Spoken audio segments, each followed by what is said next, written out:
ইবনু মাজাহ শরীফের হাদিস, আল্লাহর হাবিব রাহমাতুল আলামিন ইরশাদ করেন, মা মিন মুসলিমিন ইয়ামুতু ইয়াওমাল জুমআতে আও লাইলাতাল জুমআতে, হে আমার উম্মত, যদি তোমাদের কেউ জুমার দিনে কিংবা জুমার রাতে ইন্তেকাল করে মারা যায়, ইল্লা কাদ ওয়াকাআল্লাহু মিন ফিতনাতিল কবর, আল্লাহ পাক রব্বুল আলামিন তার কবরের আযাব গজব মাফ করে দিবে। বলুন সুবহানাল্লাহ। বাবা কিসের খাতিরে? জুমার খাতিরে। জুমার কারণে আমার নবী বলেন, ইল্লা কাদ ওয়াকাআল্লাহু মিন ফিতনাতিল কবর, এই ফিতনার ব্যাখ্যা এসেছে কবরের সওয়াল জবাব হবে না, কবরে আযাব হবে না, গজব হবে না। এমনকি এই ব্যাখ্যাও আছে কবরে মুনকার নকিরও আসবে না। বলুন সুবহানাল্লাহ। কবরের সবচেয়ে বড় ভয় মুনকার নকিরের সওয়াল জবাব, ঠিক কিনা? অথচ আল্লাহর হাবিব বলেন, যদি কোনো ব্যক্তি জুমার রাতে মারা যায় তার কবরে মুনকার নকিরও আসবে না। প্রশ্ন করি, ইয়া রাসূলুল্লাহ, কেন জুমার এত ফজিলত, এত মাহাত্ম্য? আল্লাহর হাবিব রাহমাতুল লিল আলামিন হুজুর করিম রাউফুর রহিম সাল্লাল্লাহু তাআলা আলাইহি ওয়াসাল্লাম ইবনে মাজাহ শরীফের আরেকটি হাদিসের মধ্যে ইরশাদ করেন, আল্লাহর হাবিব বলেন, ইন্নাল্লাহা জাআলা ইয়াউমাল জুমআতে, আল্লাহ পাক রব্বুল আলামিন জুমার দিনকে বানিয়েছেন ঈদাল লিল মুসলিমিন, মুসলমানদের জন্য ঈদের দিন। কিসের দিন? মুসলমানদের জন্য ঈদের দিন। জুমার দিন হচ্ছে ঈদের দিন, ঘোষণা আমার নবী, আর ঈদের দিন বানিয়েছেন স্বয়ং আল্লাহ রাব্বুল আলামিন। জুমার দিন ঈদের দিন। জুমা কয়টা? বছরে জুমা কয়টি? 52টি। কয়টি? 52টি। আমার নবী বলেছেন জুমার দিন ঈদের দিন। ঈদের খাতিরে আল্লাহ রাব্বুল আলামিন তার বান্দার কোন মুসলমান মুমিন মুমিনাত মুসলিমিন মুসলিমাত যদি জুমার রাতে কিংবা জুমার দিন মারা যায়, আল্লাহর হাবিব বলেন তার কবরের আযাব গজব মাফ হয়ে যায়। যদি বছরে 12টি জুমার কারণে যদি কোন মুসলমান মুমিন মুমিনাতের জীবনের গুনাহ মাফ হয়ে যায়, কবরের আযাব গজব মাফ হয়ে যায়, তাহলে ঈদে মিলাদুন নবী মধ্যে যদি কোন মুসলমান মুমিন মুমিনাত মুসলিমিন মুসলিমাত ইন্তেকাল করে, তাহলে তার কবরের আযাব গজব থাকতে পারে কিনা? ইয়া রাসূলুল্লাহ, ইয়া হাবিবাল্লাহ, জুমা কোথায় থেকে এলো? আমরা জুমা কোথায় থেকে পেলাম? আমাদেরকে কি একটু জুমার ইতিহাস বলবেন? আল্লাহর হাবিব রাহমাতুল লিল আলামিন তিরমিজি শরীফের হাদিস, সহিহ বুখারীর মধ্যে হাদিস এসেছে, আমার নবী বলেন, হে আমার উম্মতেরা, ইন্না মিন আফদাল আইয়ামিকুম ইয়াউমুল জুমআতে, হে আমার উম্মত, সপ্তাহের শ্রেষ্ঠ দিন হচ্ছে জুমার দিন। তোমাদের কাছে শনি রবি সোম মঙ্গল বুধ বৃহস্পতি শুক্রবার আছে, এই দিনগুলোর মধ্যে শ্রেষ্ঠ দিন হচ্ছে জুমার দিন। বলেন সুবহানাল্লাহ। আমার নবী বলেন জুমার দিন শ্রেষ্ঠ হওয়ার কারণ, ফিহে খুলিকা আদমু, এই দিনে হযরত আদমকে সৃষ্টি করা হয়েছে, অফিহে নুফিকা, এবং আদমের মধ্যে এই জুমার দিনে রূহ দেয়া হয়েছে। বলুন সুবহানাল্লাহ। আদম সৃষ্টি হয়েছে জুমার দিনে, আদমকে রূহ দেয়া হয়েছে সৃষ্টি দিনে। এই জুমার দিনে আল্লাহর নবী বলেন, অফিহে উদখিলা, আদমকে জান্নাতে দেয়া হয়েছে জুমার দিনে। অফিহে উখরিজা, আদম আলাইহিস সালাতু ওয়াস সালামকে জুমার দিনে জান্নাত থেকে বের করে দেয়া হয়েছে। ইয়া রাসূলুল্লাহ, ইয়া হাবিবাল্লাহ, এই জন্য কি জুমার এত ফজিলত? আর কোন কারণ কি আছে? বুখারী শরীফের কিতাবুস সালাতের মধ্যে কিতাবুল জুমা, কিতাবুস সালাতের পরে কিতাবুল জুমা একটি অধ্যায় আছে। এই অধ্যায়ের মধ্যে জুমার ইতিহাসের যে ব্যাখ্যা, বুখারী শরীফের বিশ্ববিখ্যাত ব্যাখ্যা গ্রন্থ উমদাতুল কারী শারহে সহিহুল বুখারী, আল্লামা বদরুদ্দিন আইনি হানফি রাহমাতুল্লাহ আলাইহি বলেন, হে উম্মতে মুসলিমা, তোমরা কি জানো জুমার ইতিহাস? তোমরা কি জানো জুমা কোথায় থেকে এসেছে? তোমরা কি জুমার দিনের ফজিলত জানতে চাও? তাহলে শোনো, এই জুমার দিন আল্লাহ পাক রব্বুল আলামিন উম্মতে মুসলিমার গুনাহ ক্ষমা করে দেন। জুমার দিন উম্মতের দোয়া কবুল হয়। জুমার দিন কোন মুসলমান নরনারী মৃত্যুবরণ করলে আল্লাহ পাক রব্বুল আলামিন তাকে শহীদের মর্যাদা দেন। কারণটা কি তোমরা কি শুনবে? আল্লামা বদরুদ্দিন আইনি হানফি বলেন, এই জুমার দিন কিন্তু ইয়াউমুল জুমা ছিল না। জুমার দিন নেত্রী ছিল ইসলাম আবির্ভূত হওয়ার আগে নয়, ইসলাম আবির্ভূত হওয়ার আগে, আল্লাহর হাবিব রাহমাতুল লিল আলামিন দুনিয়ার জমিনে তাশরীফ আনার আগে প্রায় 400 বছর আগে এই জুমার নাম পরিবর্তন করা হয়েছে। জুমার নাম ছিল ইয়াউমুল আরবা, তথা সপ্তাহের চতুর্থ দিন। সপ্তাহের চতুর্থ দিনের নাম ছিল ইয়াউমুল আরবা। আরবিতে আরবাআতুন শব্দের অর্থ হচ্ছে 4। জুমার দিনটি ছিল সপ্তাহের চতুর্থ দিন। এই দিনের নাম সর্বপ্রথম আমার নবীর পূর্ব বংশ আল্লাহর হাবিব যে বংশধারার মধ্যে এসেছেন হযরতে কাব বিন লুয়াই, যিনি ছিলেন খানায়ে কাবার মুতাওয়াল্লি, তিনি প্রত্যেক ইয়ামুল আরবার দিন, প্রত্যেক শুক্রবার দিন তিনি তার গোত্রের লোকদেরকে নিয়ে, তার সমাজের লোকদেরকে নিয়ে তিনি একটি অনুষ্ঠানের আয়োজন করতেন। সেই অনুষ্ঠানের মধ্যে তিনি গরু জবাই করতেন, তিনি বকরি উট জবাই করতেন, তিনি বিভিন্ন ধরনের কুরবানি করতেন এবং তিনি তাবাররুকাতের ইন্তজাম করতেন। বলুন সুবহানাল্লাহ। উমদাতুল কারীর মধ্যে আল্লামা বদরুদ্দিন আইনি হানফি রাহমাতুল্লাহ এই ঘটনা বর্ণনা করেছেন।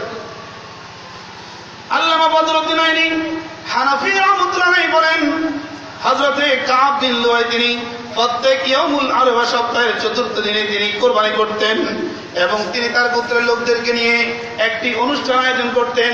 এই অনুষ্ঠানের মধ্যে কি উপলব্ধ ছিল? তিনি এই অনুষ্ঠানের মধ্যে তার একটাই উপলব্ধ ছিল, তিনি জানতেন যে তার বংশের মধ্যে আল্লাহর প্রিয় নবী রাহমাতুল লিল আলামিন খাতামুন নবীন, শেষ নবীর শুভ আগমন হবে।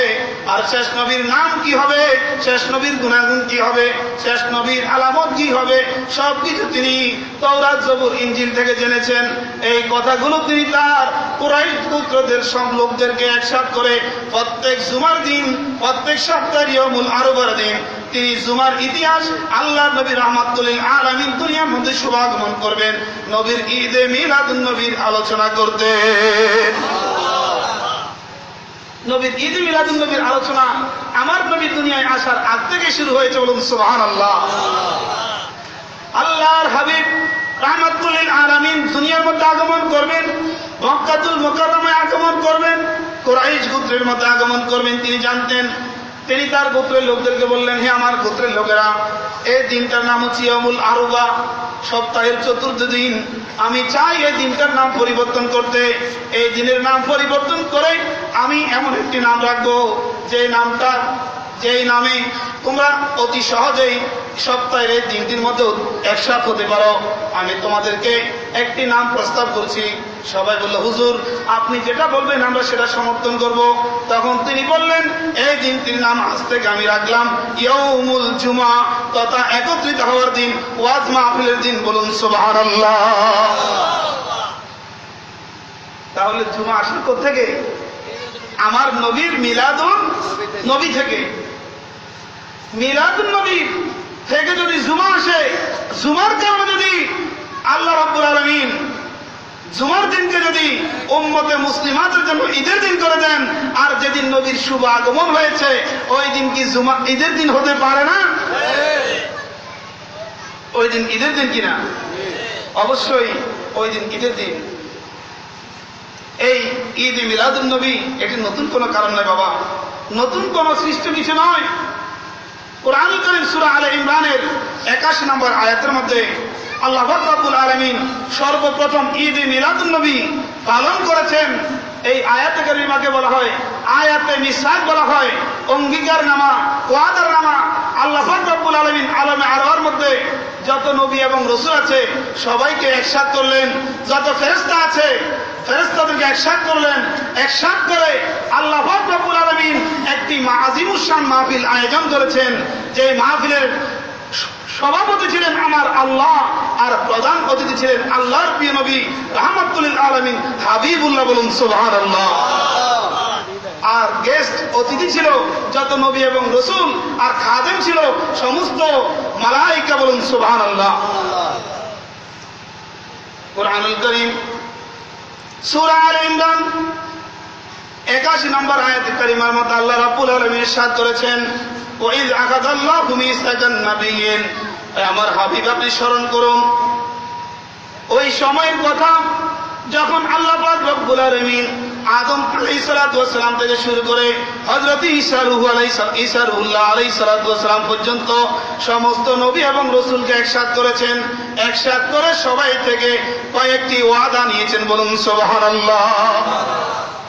আল্লাহ তাআলা তাদের সাথে ইসলাম করেছেন, ওয়াদা নিয়েছেন। ওয়াদাগুলো কি? আল্লাহ বলেন, লামা আতাইতুকুম মিন কিতাবিন ওয়া হিকমাতিন, হে আদম, হে ঈসা, হে মূসা, ইব্রাহিম, খলিলুল্লাহ, আমি তোমাদেরকে নবী এবং রাসূল বলে দুনিয়ার মধ্যে প্রেরণ করব। আমি তোমাদেরকে নবী এবং রাসূল হিসেবে নির্বাচিত করব। আমি তোমাদেরকে তাওরাত, জবুর, ইনজিল দেব। আমি আল্লাহর কিতাব দিব, আসমানি কিতাব দিব। তবে আমার কয়েকটি শর্ত আছে। শর্তগুলো হলো, লামা আতাইতুকুম মিন কিতাব ওয়া হিকমাতিন সুম্মা জাআকুম রাসূলুম মুসাদ্দিকাল লিমা মাআকুম। যখন তোমরা দুনিয়ার মধ্যে যাবে, তোমাদের সবার পরে, হে আদম, হে ঈসা, তোমরা সবাই যখন দুনিয়ার মধ্যে যাবে, তোমাদের সর্বশেষ আমি আল্লাহ রাব্বুল আলামিন আমার প্রিয় হাবিব রাহমাতুল লিল আলামিনকে তোমাদের পর আমি দুনিয়ার জমিনের মধ্যে প্রেরণ করব। তোমাদের কাজ হচ্ছে দুইটি, লা তুমিনুন্না বিহি ওয়া লা তানসুরুন্না, আমার ওই নবী আখিরুন নবী রাহমাতুল লিল আলামিনকে তোমরা এর উপর তোমরা ঈমান আনবে এবং ওই নবীর আগমনের কথা তোমাদের প্রত্যেক উম্মতের কাছে বর্ণনা করবে। আমার নবীর উপর ঈমান আনবে এবং তোমাদের উম্মতদেরকে আমার নবী রাহমাতুল লিল আলামিন দুনিয়ার মধ্যে যাবে, এই শুভ আগমনী বার্তা মিলাদুন নবীর কথা তোমাদের উম্মতদেরকে বলবে। বলুন সুবহানাল্লাহ। নবীরা বলেছেন কিনা? সূরাতুস সাফ, কোরআন কারীমের সূরা সাফের মধ্যে এসেছে, আল্লাহ পাক রব্বুল আলামিন নকল করেছেন। হযরত ঈসা আলাইহিস সালাতু ওয়াস সালাম তার উম্মতদেরকে বলেছেন, আল্লাহ বলেন, ওয়া ইস ক্বালা ঈসা ইবনে মারইয়াম ইয়া বনি ইসরাঈল ইন্নী রাসূলুল্লাহি ইলাইকুম মুসাদ্দিকাল লিমা বাইনা ইয়াদাইয়া মিনাত তাওরাত ওয়া মুবাশশিরান বিরাসূলিন ইয়াতি মিন বাদি ইসমুহু আহমদ। বলুন সুবহানাল্লাহ। হযরত ঈসা আলাইহিস সালাতু ওয়াস সালাম বনি ইসরাঈল তথা খ্রিস্টানদেরকে বললেন, হে আমার উম্মতেরা, আমি তোমাদের কাছে আল্লাহ রাব্বুল আলামিনের তরফ থেকে রাসূল হিসেবে প্রেরিত হয়েছি। আমি তাওরাত এবং জবুর কিতাব যেগুলো আমার পূর্বে অবতীর্ণ হয়েছে, আমি সেই সমস্ত কিতাবের সত্যায়ন করেছি। বলুন সুবহানাল্লাহ। আদম থেকে যত নবী আমার পূর্বে এসেছেন, প্রত্যেকটা নবী হকের উপর ছিল, প্রত্যেকটা নবী দ্বীনে হকের উপর ছিল, আল্লাহ রাব্বুল আলামিনের তাওহীদের উপর ছিল এবং প্রত্যেকটা নবী আল্লাহ রাব্বুল আলামিনের দিকে মানুষকে আহ্বান করেছেন। বলুন সুবহানাল্লাহ। হযরত ঈসা আলাইহিস সালাতু ওয়াস সালাম বললেন, আমি তাওরাত এবং জবুরের কথা বলছি, আর শুনে রাখো, আমি একটি কিতাব নিয়ে এসেছি তোমাদের কাছে, যে কিতাবটির নাম হচ্ছে ইনজিল। আমি তোমাদেরকে একটি শুভ সংবাদ দিচ্ছি, আমি যখন দুনিয়া থেকে চলে যাব, আমি যাওয়ার পরে আমার পরে এমন একজন নবী আসবেন, যে নবীর শুভ আগমনের কথা আমি আলমের মধ্যে আল্লাহ রাব্বুল আলামিনের কুদরতের জবানে শুনে এসেছি। বলুন সুবহানাল্লাহ। ঈসা আলাইহিস সালাতু ওয়াস সালাম বললেন,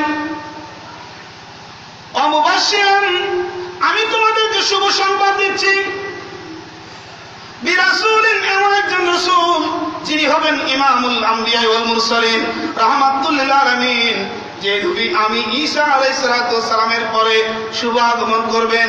ইসমুহু আহমদ, তার নাম হবে আহমদ। বলুন সুবহানাল্লাহ। তাহলে এই যে আমার নবী আসবেন, আমার নবীর শুভ সংবাদ দিচ্ছেন, কে দিচ্ছেন? হযরত ঈসা আলাইহিস সালাতু ওয়াস সালাম। এটাও তো মিলাদুন নবী। বলুন সুবহানাল্লাহ। তাহলে মিলাদুন নবী শুরু হয়েছে, আলমের ওর মধ্যে শুরু করেছেন আল্লাহ রাব্বুল আলামিন নবী এবং ফেরেশতাদেরকে দিয়ে। মিলাদুন নবী হযরত ঈসা আলাইহিস সালাতু ওয়াস সালাম পালন করছেন তার উম্মতদেরকে নিয়ে। আল্লাহর নবী রাহমাতুল লিল আলামিন, মুসলিম শরীফের হাদিসের মধ্যে এসেছে, আমার নবী রাহমাতুল লিল আলামিন প্রত্যেক সোমবার দিন রোজা রাখতেন। আমার নবীকে প্রশ্ন করা হয়েছে, ইয়া রাসূলুল্লাহ, ইয়া হাবিবাল্লাহ, আপনি প্রত্যেক সোমবার দিন কেন রোজা রাখেন?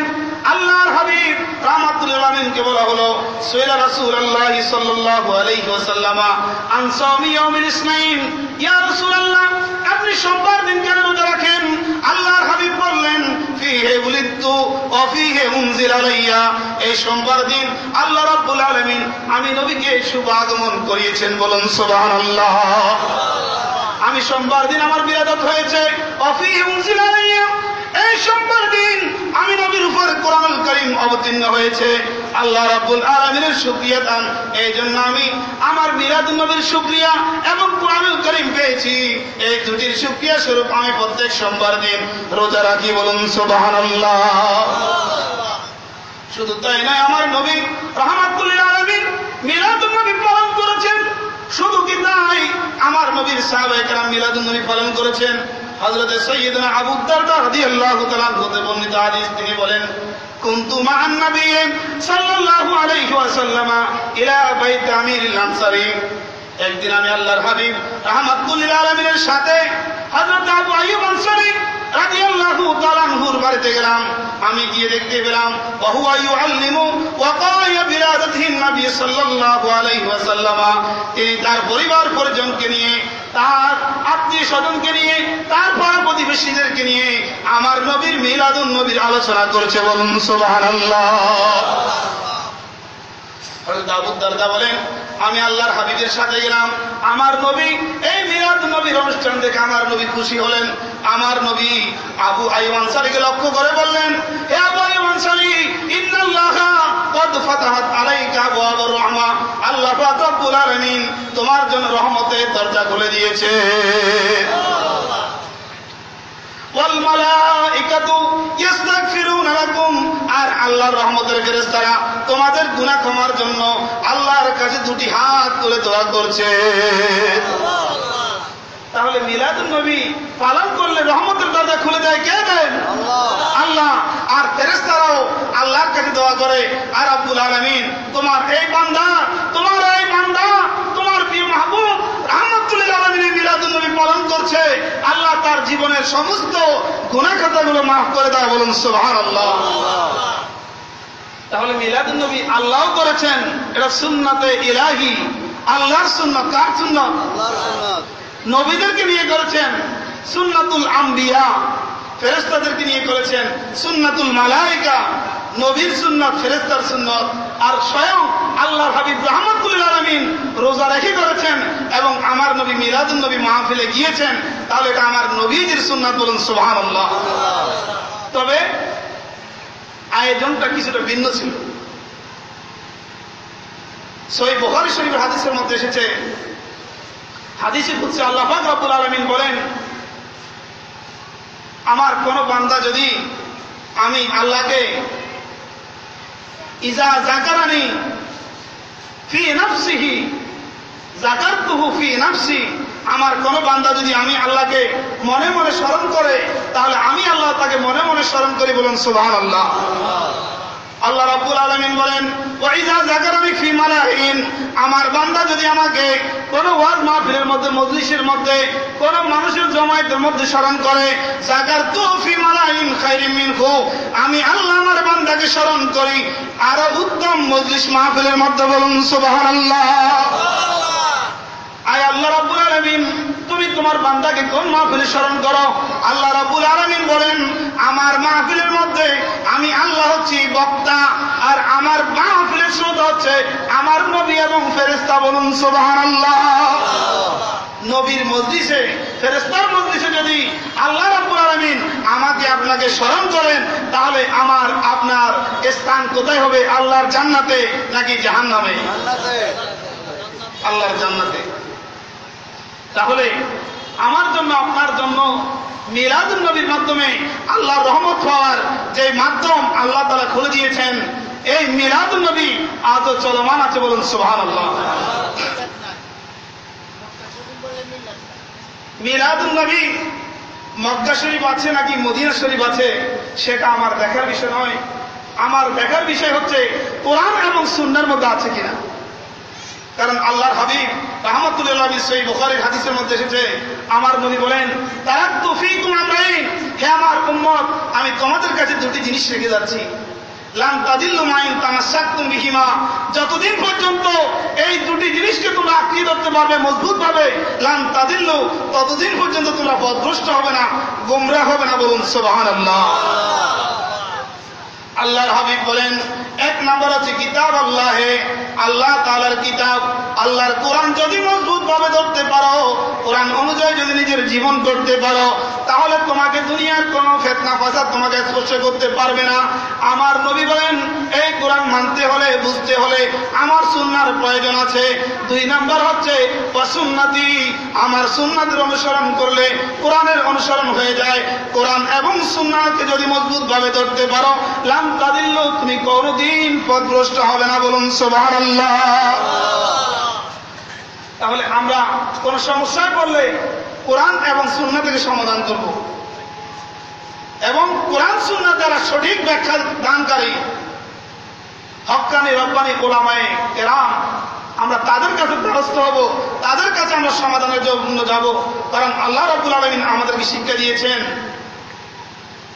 এ আমার বান্দারা, যখন তোমরা কোনো কিছু না জানবে, ফাসআলু আহলা যিকরে, তখন তোমরা হক্কানি রব্বানি আমার বান্দাদের মধ্যে যারা সত্যিকারের আলেম আছে, কোরআন সুন্নাহর জ্ঞান যাদের কাছে আছে, তাদেরকে জিজ্ঞাসা করবে, এবং তাদেরকে জিজ্ঞাসা করলেই তুমি সঠিক সমাধান পাবে। বলুন সুবহানাল্লাহ। আলেম 2 প্রকার, একটা হচ্ছে আলেমে রব্বানি, যারা মানুষকে আল্লাহর পর্যন্ত পৌঁছিয়ে দেয়। বলুন সুবহানাল্লাহ। কোরআনুল কারীম সূরা লুকমানের মধ্যে আল্লাহ রাব্বুল আলামিন ইরশাদ করেন, ওয়াত্তাবি সাবিলা মান আনাবা ইলাইয়া, হে আমার বান্দারা, তোমরা ওই ব্যক্তির অনুসরণ করো, মান আনাবা ইলাইয়া, যে ব্যক্তি তোমাকে আমি আল্লাহ পর্যন্ত পৌঁছিয়ে দেয়। বলুন সুবহানাল্লাহ।